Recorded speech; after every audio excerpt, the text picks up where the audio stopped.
few minutes to tell someone why it is that doing surgical support so that you could imagine healing. What, in your own words, has been your experience with that, and what would you want someone to know? Are you rolling? Uh-huh. There's so many things I'd want you to know. I would want you to know that that it's real, that it happens, that it's not. Oh, Deb, I can't. When you're doing that, I can't get it. We can edit out anything that doesn't work, so just relax into it and imagine that a patient that you saw that was struggling was sitting right in front of you, and that you knew something that would make a difference in their lives. I would say what I said to Mary up at U of M, that always remember, if you cut your finger, it's going to heal. And if you let the mind and body work together, they will heal you. You have to believe it, you have to live it. And I guess that's what I would say. And Jane, what was it like for you when you started using your imagination to help you heal? You've used some visualizations. When I first started to heal, of course, was the cut finger, and I envisioned it healing overnight. Mm-hmm. I envisioned with the tumors in the liver, I envisioned a pink, whole, healthy tumor. And I think the one thing that's important to me is that you told me, and I was almost angry at you when you said, Jane, you have to learn to love your cancer. And I was not happy when I left your office that day. And I got home, and Fred and I walked, and I said, and I expressed, I said, I'm not going to learn to love this. What can she be thinking? And Fred just said, well, he said, Janie, those are your cells. Those belong to you. They're sick, they can't stay, but they're still your cells. And I said, it makes a whole difference in the way you think. Those are my sick little cells. They have to either be healed or they have to leave. And that was an eye-opener for me when I learned to love my body and love the cancer as well.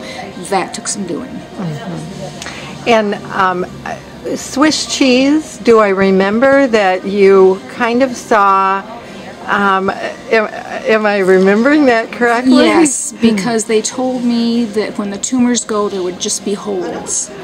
And so I did. I imagined a piece of Swiss cheese with just holes in it. And yes, I did. And Jane, because people won't know until they read your story, they won't know. How long ago was it that we met, that we connected, that you started on this journey? It was in 1999. Wow. I believe. Yeah. Because it wasn't the first surgery, it was the second surgery. Yeah. And then they told me there was nothing more they could do. The doctors told you there was nothing? The doctor said that I'd gone as far as he could take me, and they couldn't do any more surgery. I went to Ann Arbor. There was nothing they could do for me there. But then Dr. Costin, when I went back to Dr. Costin, he said, I want you to find a holistic healer. He said, there's something to it. I don't know what. But he said, I think you need to. Your head's not in the right place. It's in a very bad place. I did. I came right home from a dear, dear friend of mine, Debbie Greenman. I remembered and called her, and she gave me your name. And the first thing you ever told me was to think of my finger. You couldn't see me till the next week, but to think of a cut finger and how it was going to heal. And that actually started me on this journey. And I did so well that that Dr. Costin said, I think we can do this. And he did the next surgery, and it was a successful. And you used, if I remember correctly, you used the image of a favorite place of yours. I do. When I'm going into surgery, or when I'm in a very bad place, the mountains in Ouray, Colorado is right where I go to. And the colors of the all the colors. In fact, I think of those colors throughout my body. Yeah, Not just my liver, but throughout my whole body. the blue sky, And the pinks and the red rocks. red rocks, and I do, and I think of that as my body. Yeah, wonderful. Well, thank you, Jane, and it's a privilege to actually witness you living this and living it for well over 10 years now, heading on your second decade. Actually, Deborah, this started in 1980. Well, it must have started in about 84. I had the first surgery in 87. And I have to say I must have known something then, because there was no doubt in my mind that I was going to be okay. I must have instinctively known. I just didn't know how to verbalize it, and I didn't know where to take it.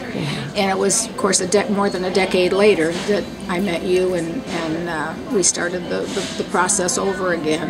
And it's been a journey. It's been a good journey. It's been a positive journey. Wonderful. Thank you, Jane. You're welcome. A little later, Jane shared about her experience with the audio support, and I think it's worth having you hear in her own words what she had to say about that.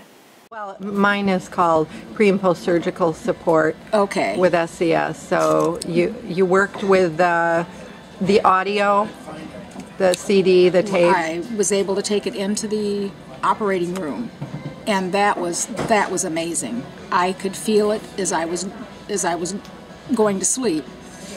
And and your voice was talking, and I felt, when I woke up, I felt so refreshed and so good. That was amazing. That was amazing. I forgot that. Whatever it is that brought you to Imagine Healing, I am grateful that my own life, I consider it as though I'm one beggar showing another beggar how to find bread.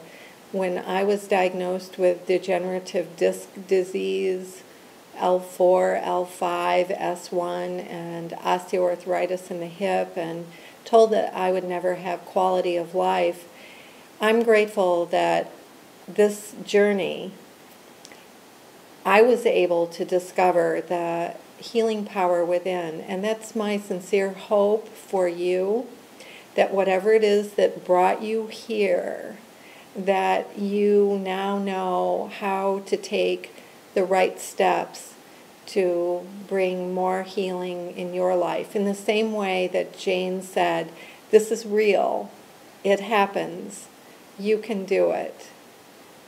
I sincerely welcome your comments, your questions, share your success stories with us, and enjoy the process that for your own life, for your own health, that you can now imagine healing.